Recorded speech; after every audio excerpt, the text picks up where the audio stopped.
আল্লাহর হাবিব বলেন একটা সময় আছে, ওই সময় বান্দা যাই চায় আল্লাহ তাই দেয়। ওই সময়টা কখন, এই নিয়ে মুহাদ্দিসিন একরামদের মধ্যে ইখতিলাফ।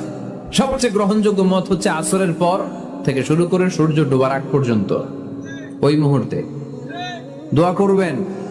এই সময়গুলো নোট করে রাখবেন, এই সময় চাইলেই আল্লাহ দিয়ে দেয়। এরপর আল্লাহর হাবিব বললেন কদরের রাত্রে দোয়া করলে কবুল করে কে? আমরা বাংলাদেশে শুধু 27 পালন করি, বাকি 5 দিনের খবর নাই। এরকম আছে না নাই? 21, 23, 25, 27, 29 এই 5টা বেজোর রাতে, যে কোনো রাতে কদর হয়ে যেতে পারে। আমরা নামাজ পড়ি কোন রাতে?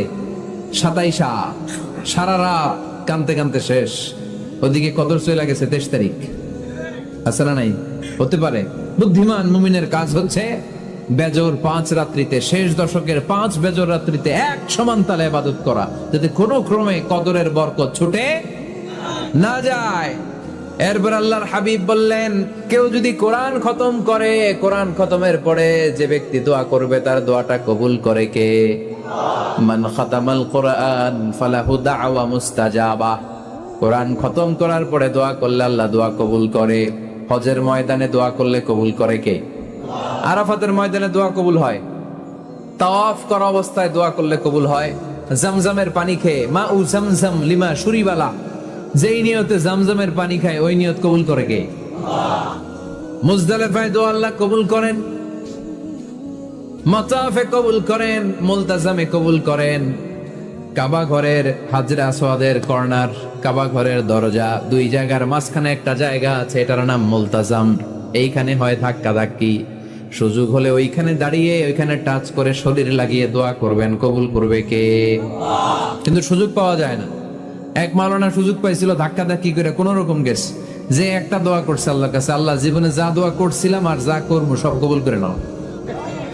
এই দোয়া করার সাথে সাথে খাইছে এক ধাক্কা, খাইয়ে অনেক দূর, কাম হয়ে গেছে, সমস্যা নাই। দোয়াটা কি করছিল? কি করেছিল?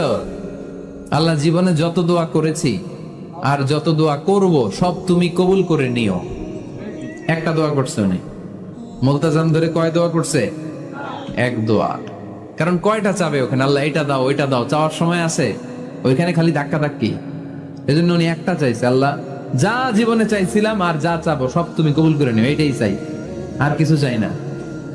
সুবহানাল্লাহ পড়তে পারলেন না? শেষ কথা বলি এবার, দোয়া কবুলের 5টা শর্ত।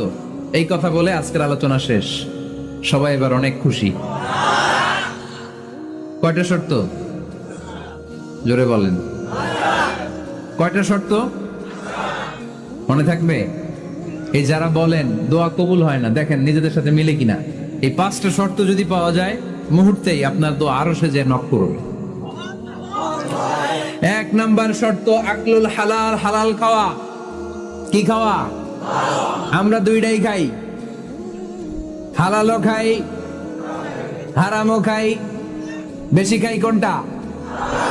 হ্যাঁ, কি খান? আমি কই নাই কিছু, আপনারাই কইছে।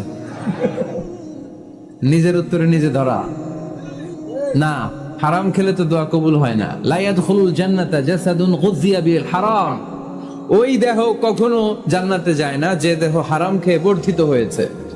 কেন দোয়া কবুল হয় না? মিলিয়ে নেন নিজের জীবনের সাথে, জাস্ট একটু মিলিয়ে নেন, খেয়াল করেন। আকলুল হালাল 1 নম্বর শর্ত। ইউর ইনকাম শুড বি হালাল, ইউর ফুড শুড বি হালাল, ইউর ড্রিঙ্কস শুড বি হালাল, ইউর ফ্ল্যাট শুড বি হালাল, your bank balance should be হালাল। চিল্লায় বলেন ঠিক কি না?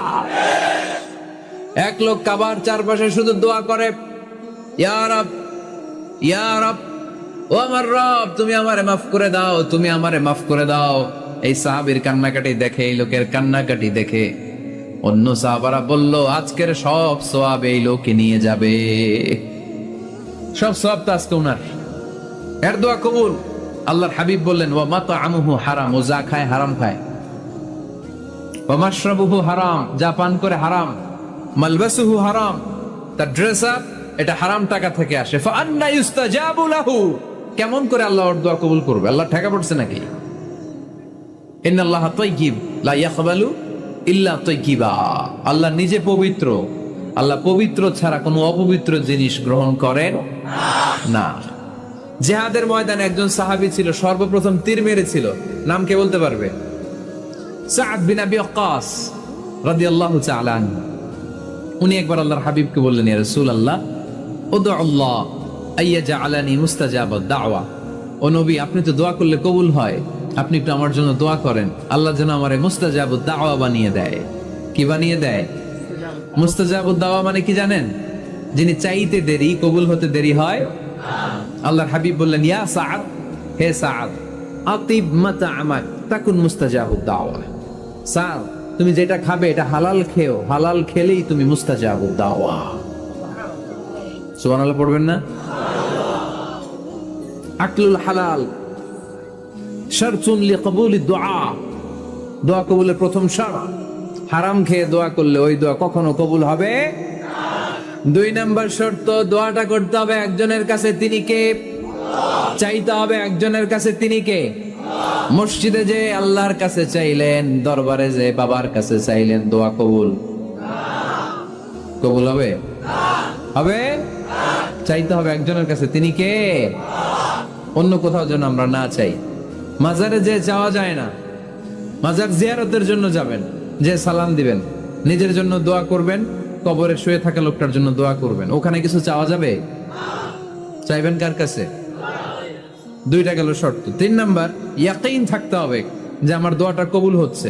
যখন দোয়া করবেন আপনার এই বিশ্বাস থাকতে হবে, আমার রব আমার ফরিয়াদ শুনছে, তিনি আমার কথা শুনতে পাচ্ছে, আমি চাওয়া মাত্রই তিনি সব দিয়ে দিতে পারে, এবং আমার রব আমাকে ফিরাবে না, তিনি দিবেনই।